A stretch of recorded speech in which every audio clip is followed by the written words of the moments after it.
Derinkuyu. You're renovating your basement in 1963. The sledgehammer connects with what should be just another wall. Stone crumbles away. Your flashlight beam disappears into blackness that seems to swallow the light entirely. The air that rushes out carries the weight of centuries. What you've just broken through isn't a wall.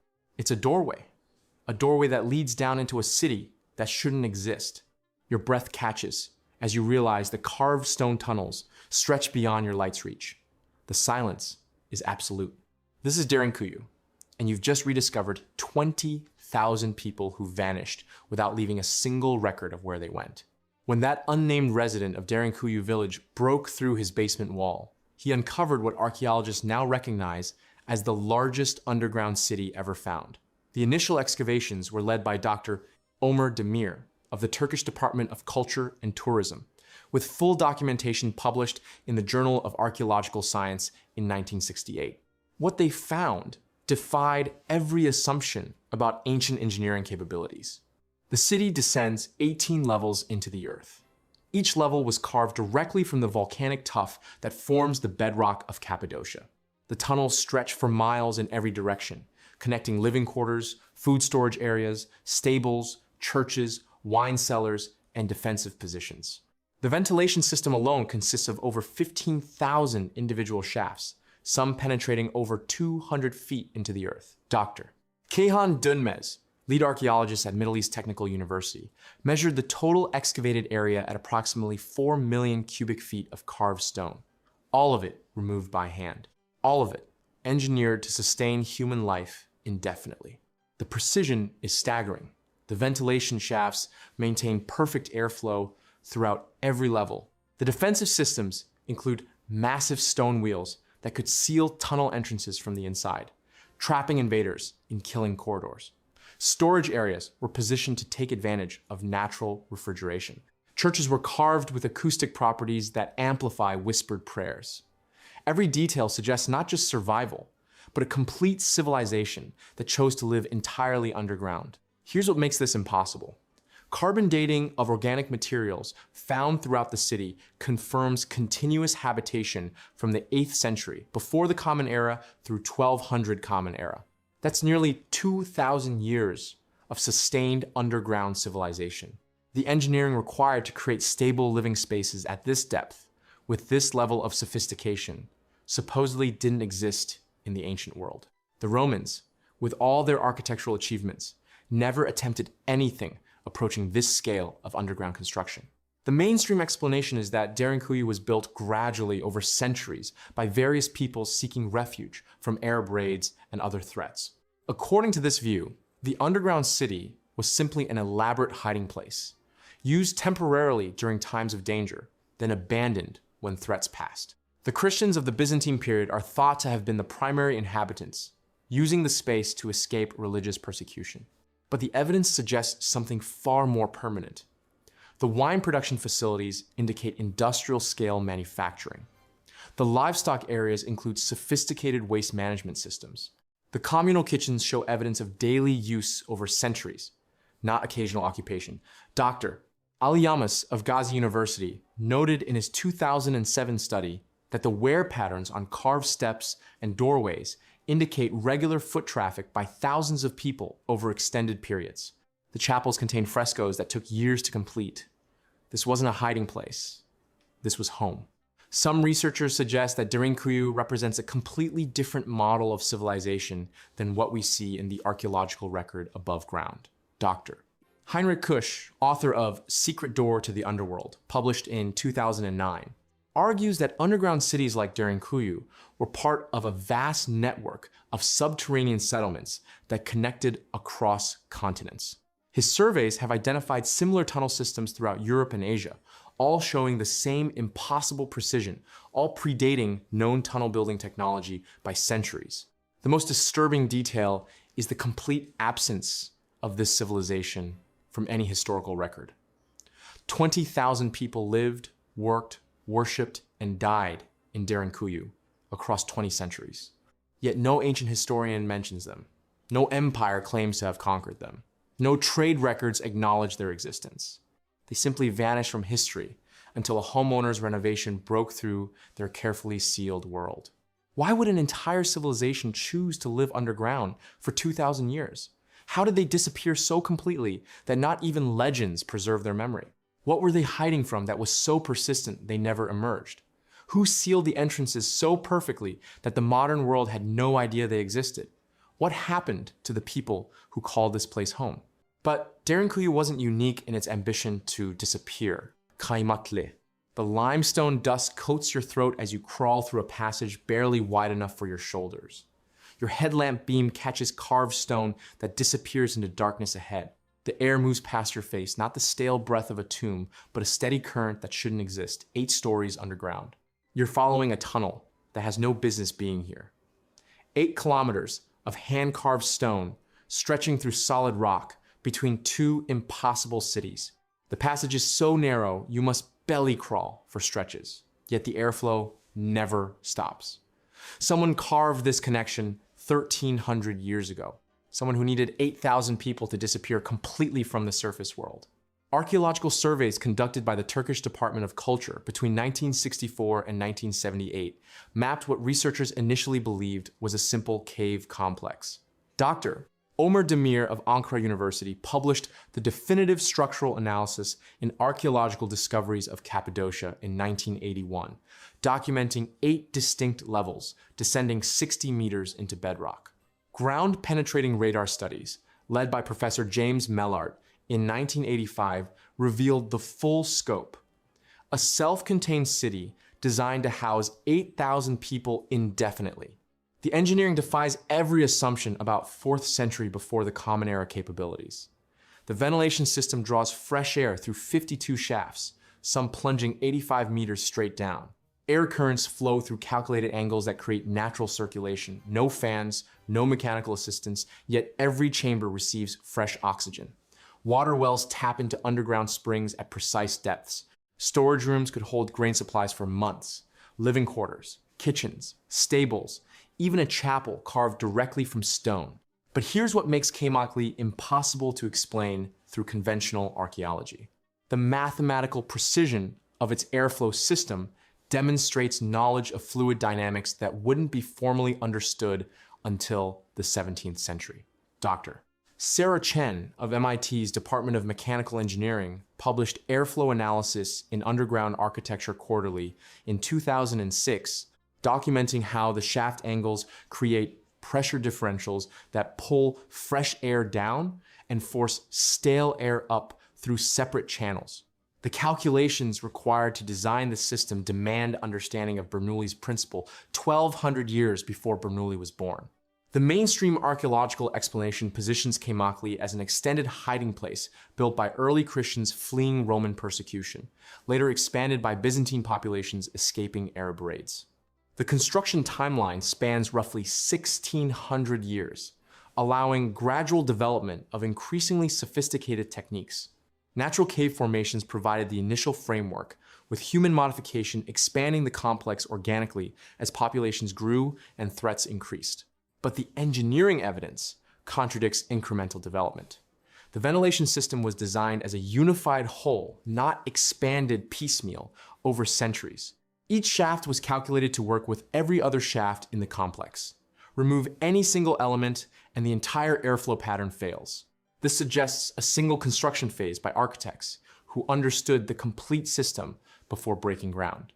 The stone cutting techniques show no evolution or improvement over time. The oldest sections demonstrate the same precision as the newest. Some researchers suggest Kaymakli represents lost Byzantine engineering capabilities, perhaps preserving Roman architectural knowledge through the Dark Ages. Others propose the involvement of master craftsmen from Constantinople, bringing imperial engineering techniques to rural Cappadocia. Dr. Heinrich Klauser of Vienna's Institute for Byzantine Studies argues in Hidden Cities of the Eastern Empire, 2012, that the underground complexes demonstrate sophisticated military engineering designed by imperial architects who understood siege warfare and population concealment. The 8-kilometer tunnel connecting Kaymakli to Derinkuyu presents its own impossibility.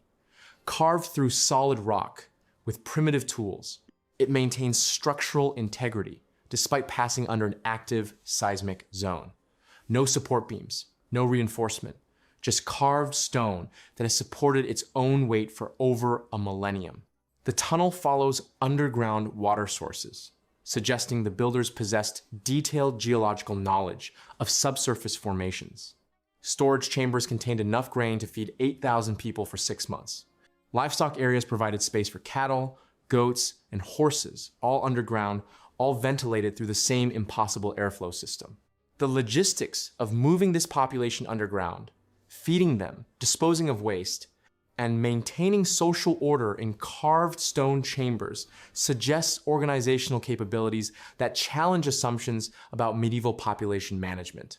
Who possessed the engineering knowledge to calculate airflow dynamics 13 centuries before the science existed?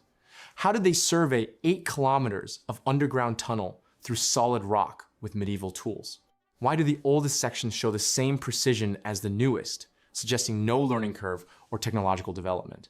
What threat was so persistent that 8,000 people chose to live permanently in carved stone chambers? Where did the architects who designed this system learn fluid dynamics that wouldn't be formally understood for another 1,000 years? These questions lead to another impossibility, this time in 20th century Beijing, where different architects created their own hidden world beneath an entire capital city, Beijing Underground City. You are standing in a maintenance tunnel beneath Wangfujing Street in 1995.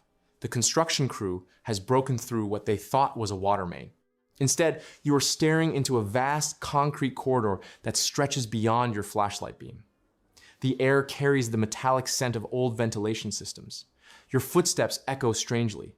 The walls are too smooth, too purposeful. This is not a sewer. This is not a subway tunnel. The blueprints in your hands show nothing like this. What you have discovered is a ghost beneath Beijing, a parallel city that housed secrets for over 2 decades and officially never existed.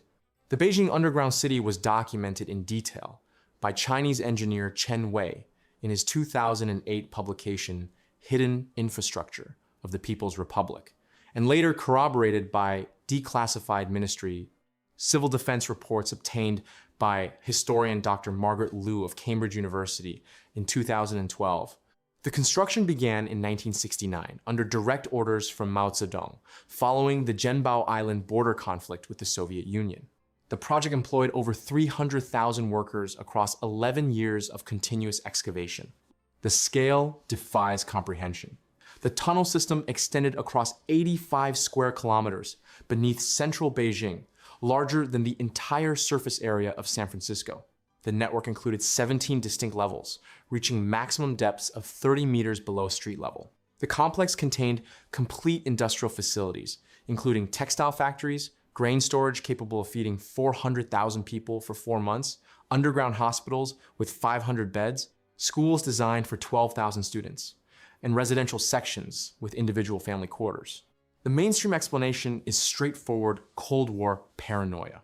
Following the Sino-Soviet split and increasing nuclear tensions, Mao ordered the construction of a massive civil defense shelter to protect Beijing's population from nuclear attack. The project represented standard military engineering scaled up to unprecedented proportions. Underground cities were being built across the world during this period, from the Soviet Metro 2 system to America's Mount Weather facility. But the evidence suggests something far more complex than a simple bomb shelter. The Beijing Underground City included complete manufacturing infrastructure designed for long-term self-sufficiency. The ventilation systems incorporated atmospheric recycling technology that would not appear in civilian applications until the 1990s. Most puzzling, the residential sections were organized according to traditional Chinese courtyard house layouts. Why would temporary nuclear shelter space replicate complex cultural architecture? Perhaps most significantly, multiple tunnel branches extended far beyond the documented network boundaries. Construction worker testimonies, collected by investigative journalist Wang Li in 2015, describe excavation crews encountering pre-existing tunnels of unknown origin during construction.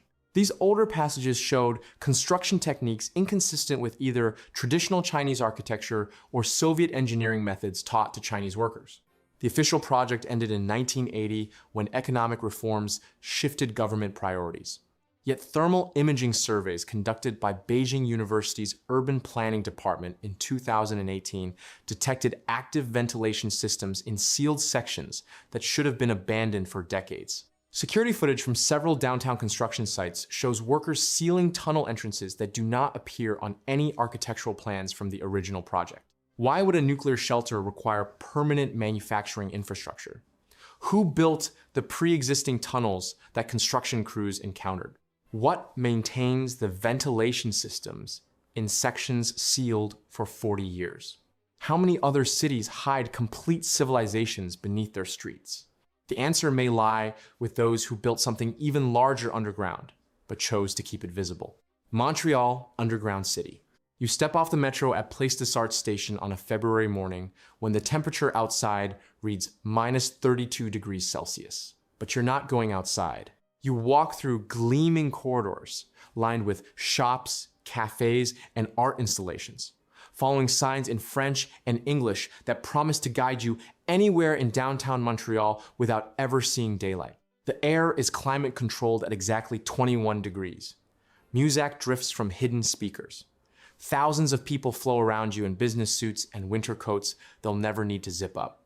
You walk for 20 minutes, 30, covering nearly 2 kilometers underground, and realize something unsettling. You could live your entire life down here. This is Réso, Montreal's underground city.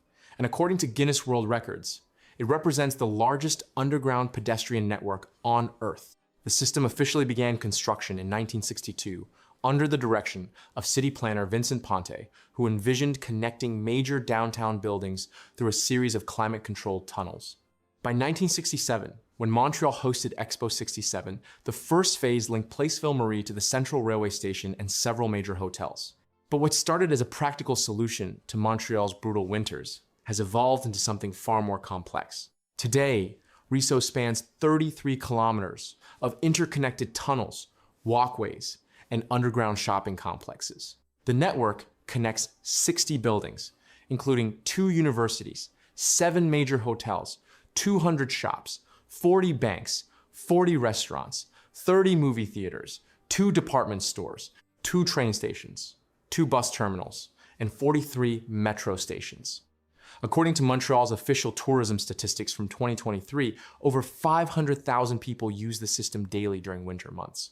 The network encompasses 12 square kilometers of downtown Montreal, making it larger than many entire city centers. Dr. Pierre Gauthier, professor of urban planning at the University of Montreal, published his comprehensive analysis of Réso in Underground Urbanism, The Hidden Montreal in 2018. His research documents something remarkable.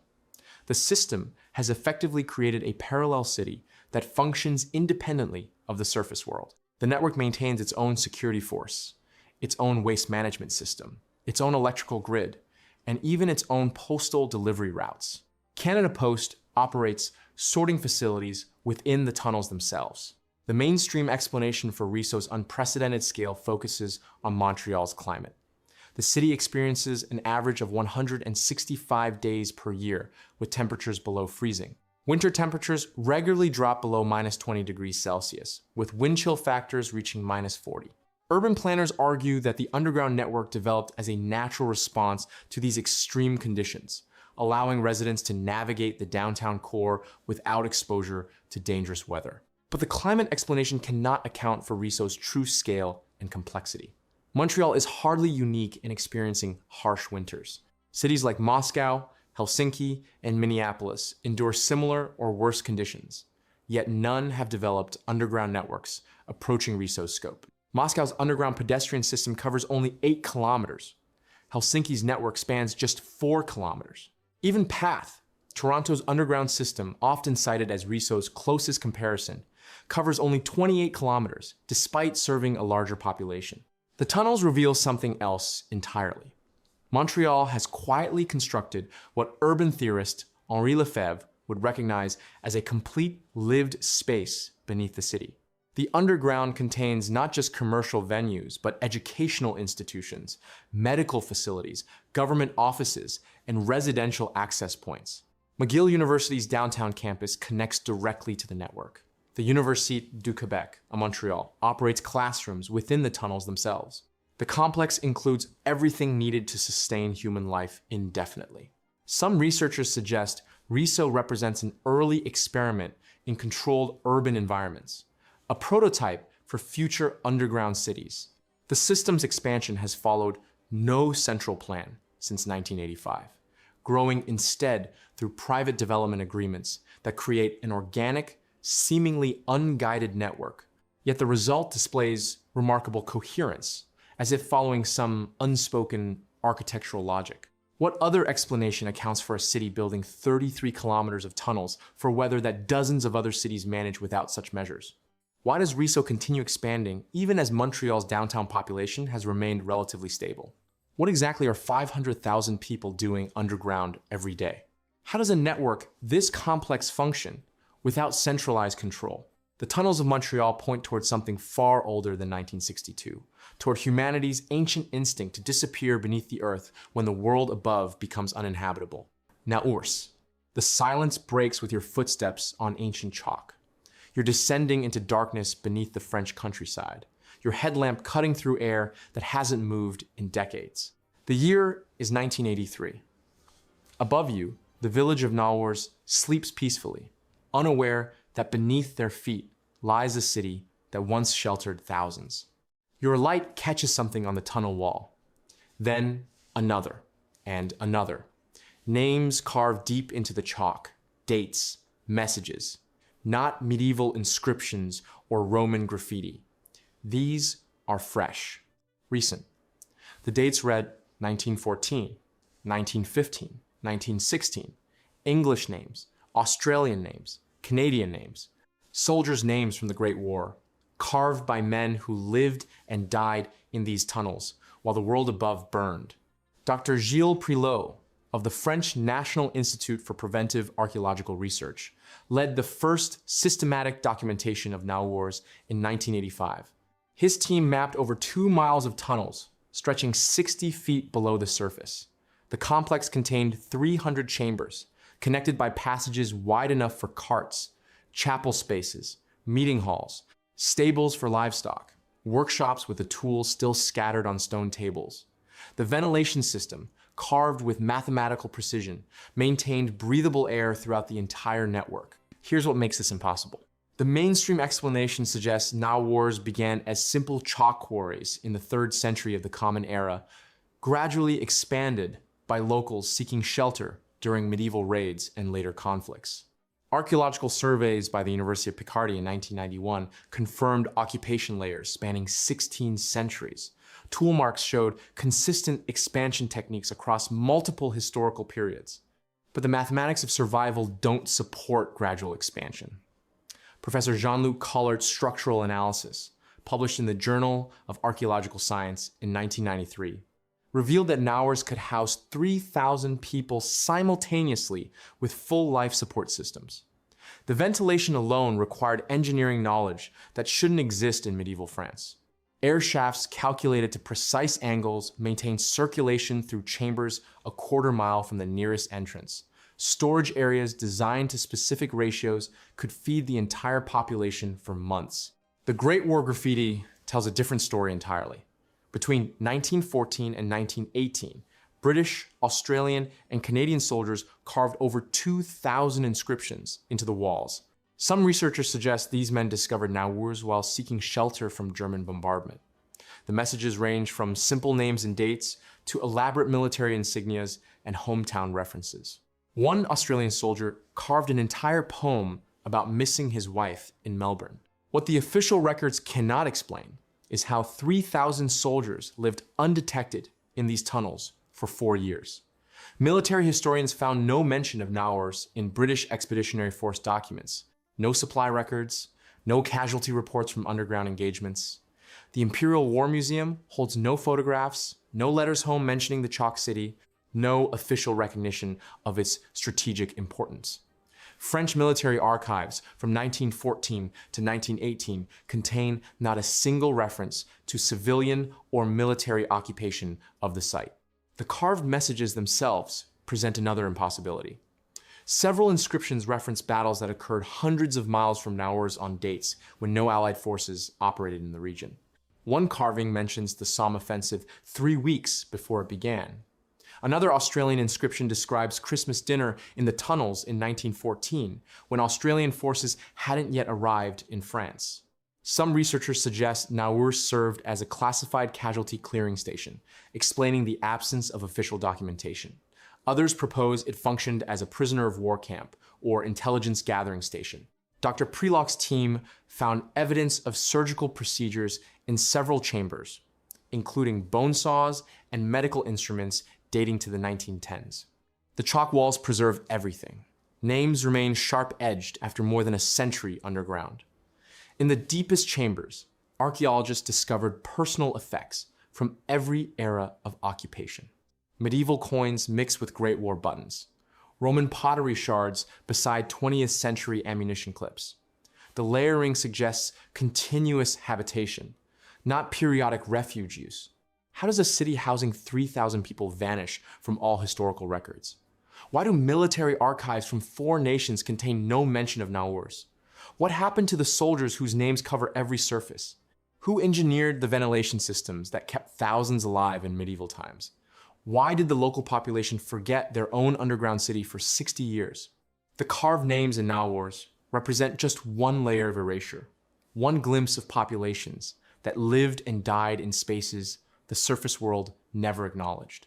Petra underground. You descend into absolute darkness.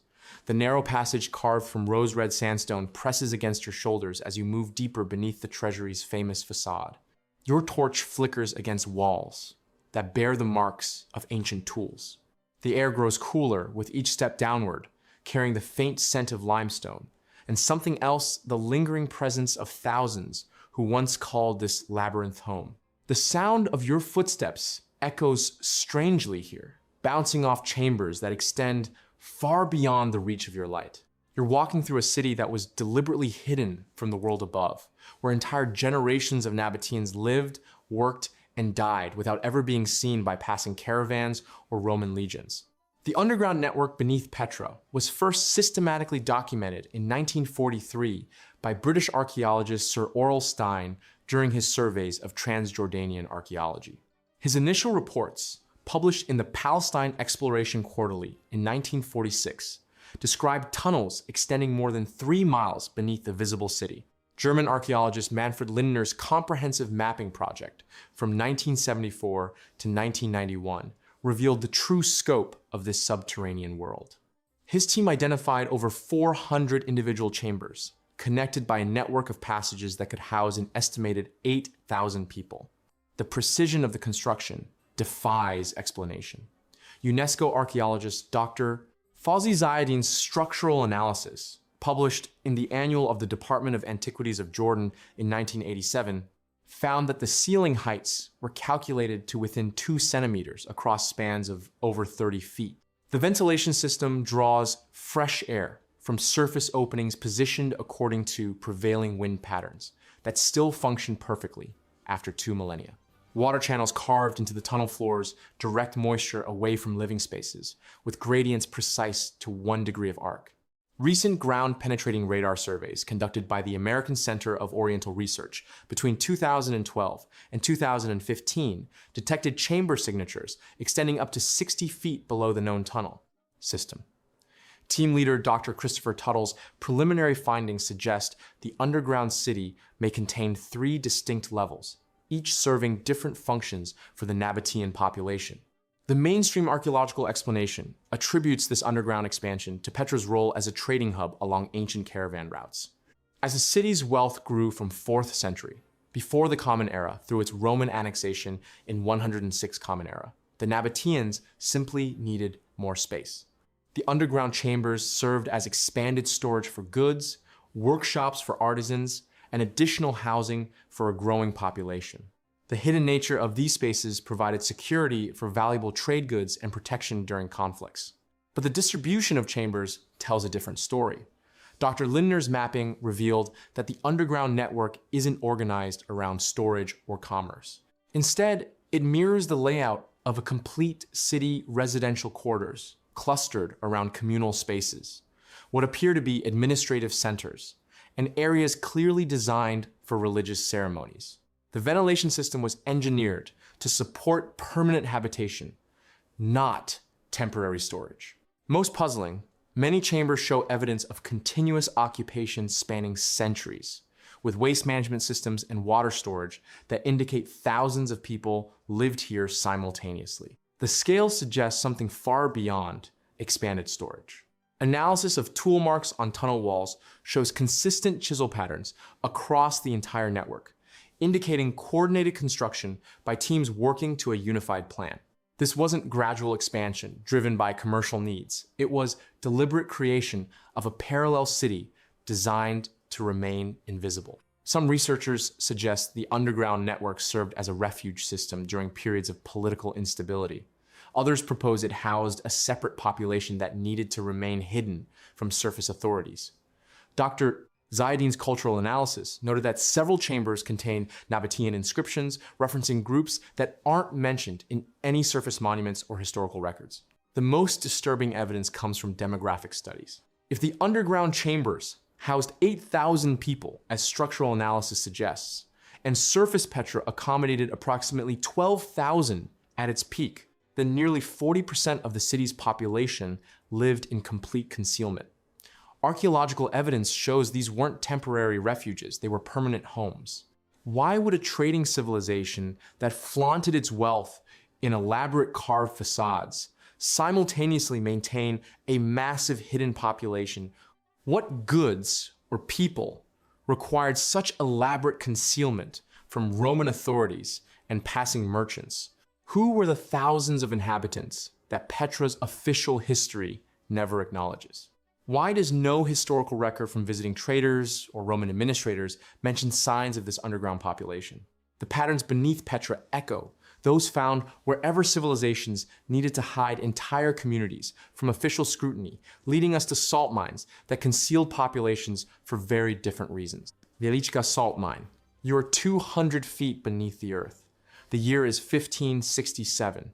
Your torch casts dancing shadows across walls that gleam like ice but taste of the sea. You're walking through corridors wider than cathedral naves, their surfaces polished smooth by 5 centuries of human hands.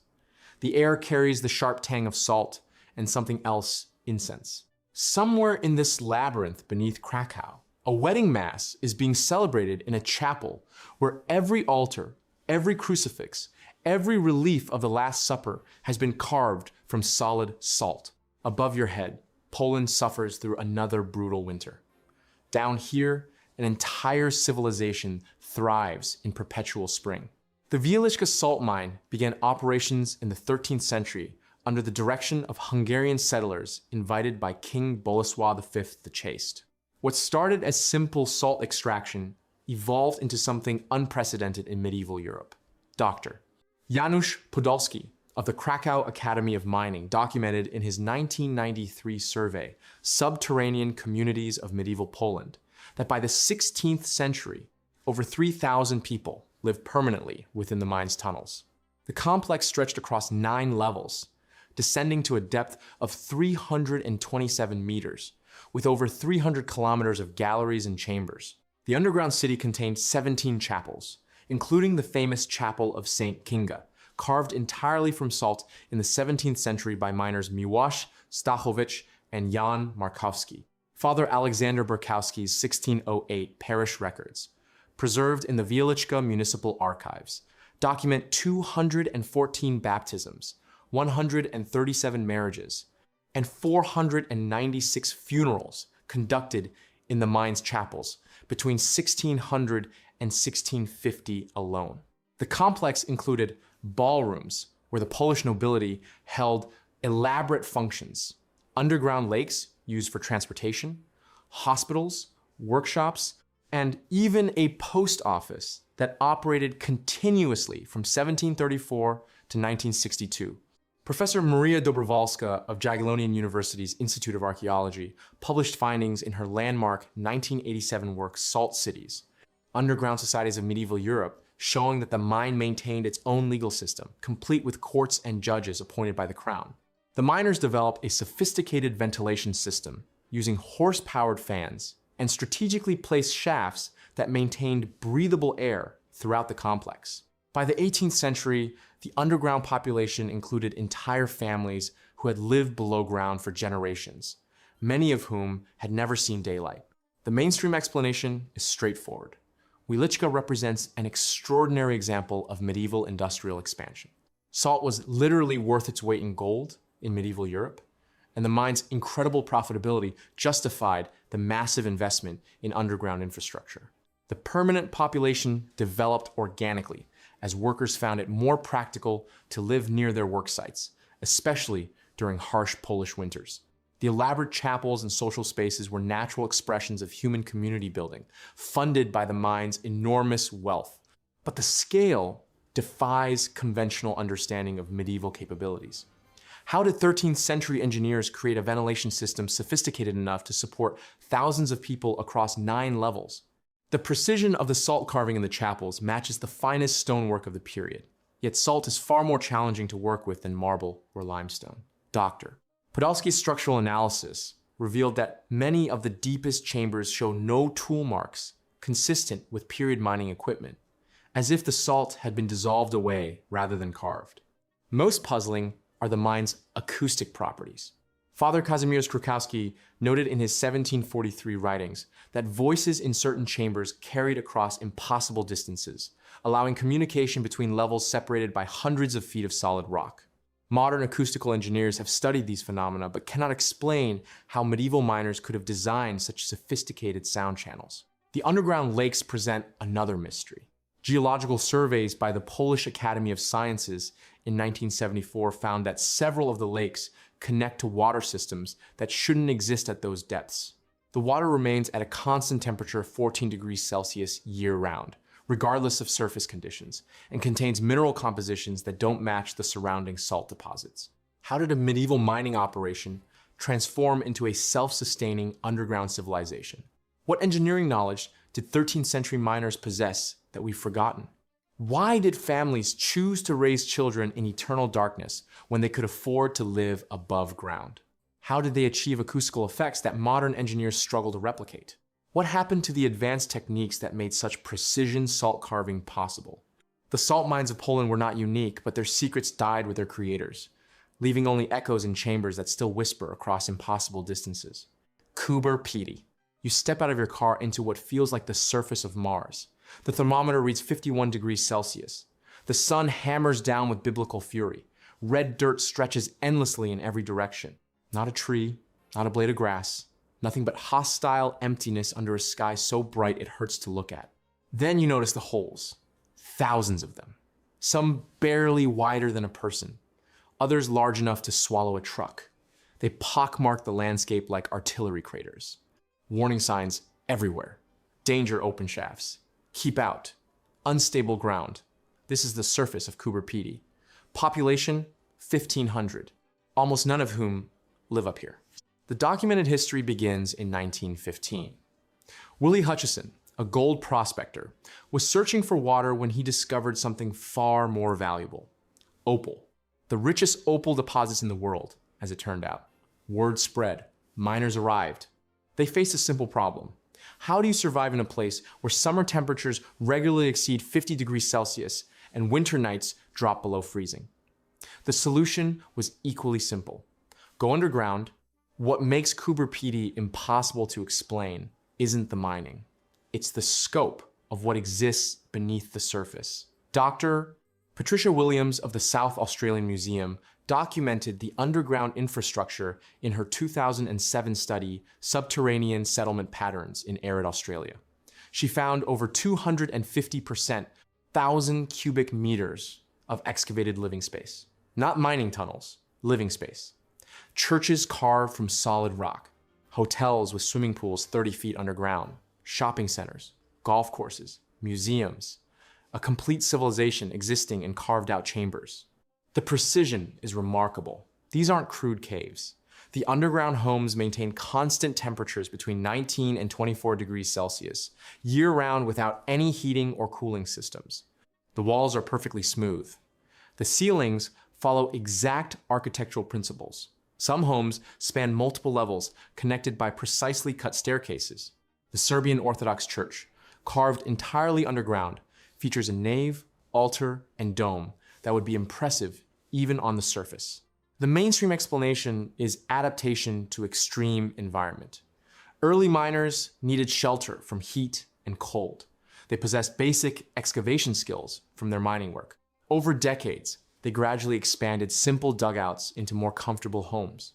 The constant temperature underground made these dwellings naturally energy efficient. The tradition continued as the town grew. But the engineering doesn't support gradual development. Structural engineer Malcolm Foster analyzed the underground architecture in his 2012 paper Load-Bearing Calculations in Coober Pedy's Subterranean Structures. He found that many homes required sophisticated understanding of soil mechanics and structural engineering. The underground Catholic Church spans 45 feet without interior support columns.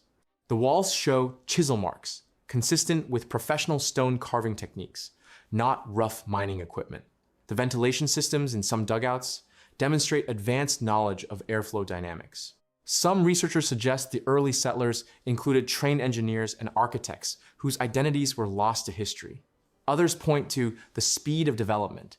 Aerial photographs from 1923 show extensive underground development, just 8 years after the first opal discovery. The town's cemetery records from that period list professions, miners, prospectors, laborers, no architects, no engineers, no one with documented skills to design the complex structures that already existed. The most puzzling aspect is the uniformity of construction techniques across different time periods. Homes carved in 1920 show identical wall smoothing methods to those built in 1960. The same precise 90-degree corners, the same load distribution patterns, as if the same hands carved them 40 years apart. Who taught the miners to carve churches with perfect acoustics? How did laborers without formal training engineer spans that modern contractors find challenging? Why do construction techniques remain identical across decades? What knowledge arrived in Coober Pedy that the official records never documented? The red dirt holds its secrets as tightly as it holds the opal, while another continent conceals churches carved even deeper into living rock. Lalibela underground. You're crawling through a passage carved from solid volcanic rock. The walls press close on both sides. Your torch flickers against stone worn smooth by countless hands. The air tastes of incense and ancient prayers. Above you, pilgrims chant in the Church of St. George, but you're 20 feet below ground level, following tunnels that shouldn't exist. The passage opens into a chamber. Stone beds line the walls. Storage niches hold pottery shards. Water channels flow through grooves cut with mathematical precision. This isn't a basement. It's a city beneath a city. And according to every official record, it was never supposed to be here. Dr. Michael Gervers of the University of Toronto documented the first systematic survey of Lalibela's underground network in 1997. His team mapped over 2 miles of interconnected tunnels beneath the famous rock churches. The passages connect 11 churches through a labyrinth of corridors, chambers, and vertical shafts. Some tunnels extend 3 stories underground. Others stretch beyond the mapped church complex into the surrounding hills. The precision is extraordinary. Laser measurements conducted by the Ethiopian Heritage Fund in 2008 revealed tunnel walls cut to within 0.05 degrees of perfect vertical. Water channels maintain a gradient of exactly 1 degree across distances of over 300 feet. Ventilation shafts provide air circulation to chambers 40 feet below ground. The engineering rivals modern subway systems. Here's what makes this impossible. The official history states that King Lalibela ordered the churches carved between 1180 and 1250 Common Era, but the underground network shows clear signs of multiple construction phases spanning centuries. Some tunnels connect to pre-Christian burial chambers. Others incorporate Islamic architectural elements that predate Lalibela's reign by 200 years. Dr. David Phillipson of Cambridge University examined tool marks in the deepest chambers in 2004. His analysis revealed cutting techniques inconsistent with 12th century Ethiopian metalworking. The deepest tunnels were carved with tools harder than available iron. The precision suggests steel implements that wouldn't reach Ethiopia for another 3 centuries. The chambers tell their own story. Stone sleeping alcoves accommodate hundreds of people. Communal kitchens contain multiple fire pits with sophisticated smoke ventilation. Storage rooms once held grain jars capable of feeding a population of over 1,000 for months. This wasn't temporary refuge space. This was infrastructure for permanent underground habitation. The mainstream explanation is that these tunnels represent medieval modifications to existing natural caves. Scholars suggest that Lalibela's builders incorporated existing geological features into their church complex. The underground network served as ceremonial passages for religious processions and temporary shelter during conflicts. But the mathematics doesn't support this. Ground-penetrating radar conducted by the Institute of Archaeology at Addis Ababa University in 2012 revealed that 93% of the tunnel network was artificially carved. Natural caves account for less than 7% of the total volume. The construction required removing an estimated 14,000 tons of volcanic rock. Where did it go? Local oral traditions recorded by Ethiopian historian Dr. Tadasi Tamrat describe underground cities that sheltered entire communities during the Muslim invasions of the 16th century. But these accounts place the construction centuries before Lalibela's time. They describe tunnel builders who worked in darkness for generations and carved homes for the faithful beneath the earth. The water system presents another impossibility. Hydrologist Dr. Elena Bresci documented the underground aqueducts in 2015. The channels draw from springs 3 miles away through a network of underground pipes. The gradient calculations require surveying accuracy beyond medieval capabilities. Yet, carbon dating of organic material in the mortar places, construction in the 9th century. Some chambers remain sealed. Ground-penetrating radar reveals voids beyond blocked passages. In 2009, researchers detected a chamber complex larger than the map network. Access tunnels were deliberately collapsed with precision that suggests controlled demolition. What lies beyond those barriers remains unknown. Who carved homes for thousands of people beneath the Ethiopian highlands? Why does the construction span centuries longer than any historical record suggests? What required removing 14,000 tons of rock in absolute secrecy? Which communities live their entire lives in chambers that officially don't exist? What necessitated sealing passages so completely that even memory was erased? While Ethiopian tunnels hid communities from medieval invasions, modern bunkers would soon hide entire governments from nuclear annihilation. Burlington Bunker. You are standing in what appears to be an ordinary quarry entrance near Corsham, Wiltshire. The year is 1978. As a local stoneworker, you've walked past this particular entrance countless times. But today, something is different.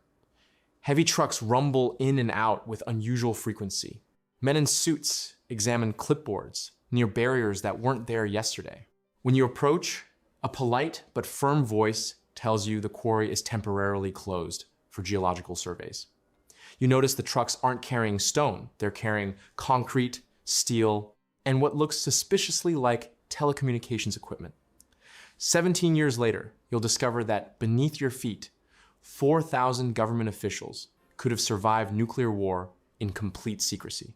The existence of Burlington was first confirmed through parliamentary disclosure in 1991, following a Freedom of Information request by investigative journalist Duncan Campbell. The facility, constructed between 1961 and 1968, extended across 60 acres of converted limestone quarries 35 meters beneath the Corsham countryside. Government documents released by the National Archives in 2004 revealed that the complex contained a fully operational telephone exchange, a BBC broadcasting studio, a hospital, kitchens capable of feeding thousands, and dormitories designed to house the Prime Minister, cabinet members, and essential civil servants for up to 3 months. Dr. Peter Lorre, author of Beneath the City Streets, published in 1970, had theorized about such facilities based on unusual government expenditures and construction contracts. But even he underestimated Burlington's scale. The declassified blueprints show a facility that was essentially a complete government in exile, equipped with map room facilities identical to those in Downing Street, secure communication links to NATO headquarters, and power systems capable of independent operation for extended periods. Here's what makes Burlington impossible to dismiss as mere Cold War paranoia: the construction costs. Parliamentary records indicate expenditures exceeding £28 million, equivalent to over £400 million today, for what the public was told were routine quarry operations. The engineering specifications, revealed in Ministry of Defense documents from 1994, show blast-resistant construction capable of withstanding direct nuclear impact, ventilation systems designed for chemical and biological warfare scenarios, and redundant power systems that could operate independently of the national grid. The mainstream explanation is straightforward. Burlington was a necessary Cold War contingency, a backup facility designed to ensure government continuity in the event of nuclear war. Officials argue that such installations were standard NATO protocol during the heightened tensions of the 1960s, and that secrecy was essential to prevent Soviet targeting. But this explanation cannot account for several documented anomalies. Construction continued well beyond the initial completion date of 1968, with major expansions occurring in the mid-1970s, precisely when Cold War tensions were supposedly easing through détente. Treasury records show ongoing operational expenses throughout the 1980s, including food storage, equipment maintenance, and staffing costs for a facility that was supposedly mothballed. Most significantly, some researchers suggest that Burlington's communication systems were upgraded as late as 1989, just 2 years before its official disclosure, and barely months before the Berlin Wall fell. The quarry's limestone had been excavated since the 1800s, creating a natural foundation for underground construction. But geological surveys from the 1950s show that specific sections of the quarry were deliberately chosen for their proximity to existing government facilities and their accessibility to major transportation networks. The timing of the initial excavations coincides exactly with the Cuban Missile Crisis, yet construction continued for years after that immediate threat had passed. Former quarry workers, interviewed by local historians in the 1990s, reported unusual restrictions beginning in the early 1960s. Access roads were rerouted, security patrols appeared at previously unmonitored entrances. Strange ventilation shafts emerged in areas where no commercial quarrying had occurred. These modifications suggest a level of planning and preparation that extended far beyond any single Cold War crisis. The facility's decommissioning in 1991 was as abrupt as its construction had been secretive. Equipment was removed, entrances were sealed, and personnel were reassigned within months of the first public disclosure. No tours were offered, no historical preservation was attempted. The site was returned to private ownership and largely abandoned, as if the government preferred to erase rather than explain its 3-decade secret. What was the true timeline of Burlington's operations? How many other similar facilities remain undisclosed? Why did construction continue long after the supposed threat had diminished? Were there other functions beyond nuclear contingency that required such extensive secrecy? Why has the government shown such determination to forget rather than commemorate this remarkable feat of Cold War engineering? As we examine these 10 underground cities, a pattern emerges that transcends individual explanations and points towards something more fundamental about power, secrecy, and the hidden architecture of survival. 10 underground cities, 10 different civilizations, 10 different reasons to disappear beneath the surface of the world. From the volcanic tunnels of Cappadocia to the limestone quarries of France, from the nuclear bunkers of Britain to the opalized mines of Australia, each represents the same fundamental human impulse: the need to create a world within the world, a shadow civilization that exists parallel to the one above ground. What emerges from these depths is not just the story of human ingenuity or survival instinct. It's the revelation that throughout history, vast populations have lived entire lives in spaces that officially don't exist. Millions of people eating, sleeping, worshiping, governing, and dying in chambers that never appear on any map. The underground cities represent something more unsettling than mere hidden architecture. They represent hidden time itself. Decades of human experience that leave no mark on the surface record. Generations born and raised in artificial light who may have never seen the sun. The space between what we think we know about human civilization and what actually happened. Consider the mathematics of absence. If Derinkuyu alone could house 20,000 people, and we've only discovered a fraction of its levels, what does that suggest about the scope of human activity that exists beyond our accounting? How many other shadow populations have lived and vanished beneath our feet? The cities we've found share an impossible characteristic. They're all far more sophisticated than they should be for their supposed time periods. Too advanced, too complex, too perfectly engineered for societies that allegedly lack the knowledge to build them. Each underground city raises the same fundamental question that none of the others can answer. If entire civilizations could vanish so completely into the earth that we only discover them by accident, what else has been hidden? What other kinds of human organization, human achievement, human failure remain buried beneath the weight of centuries? The cities offer no answers. Only the certainty that the world above ground has never been the complete story. Perhaps it has never even been the main story.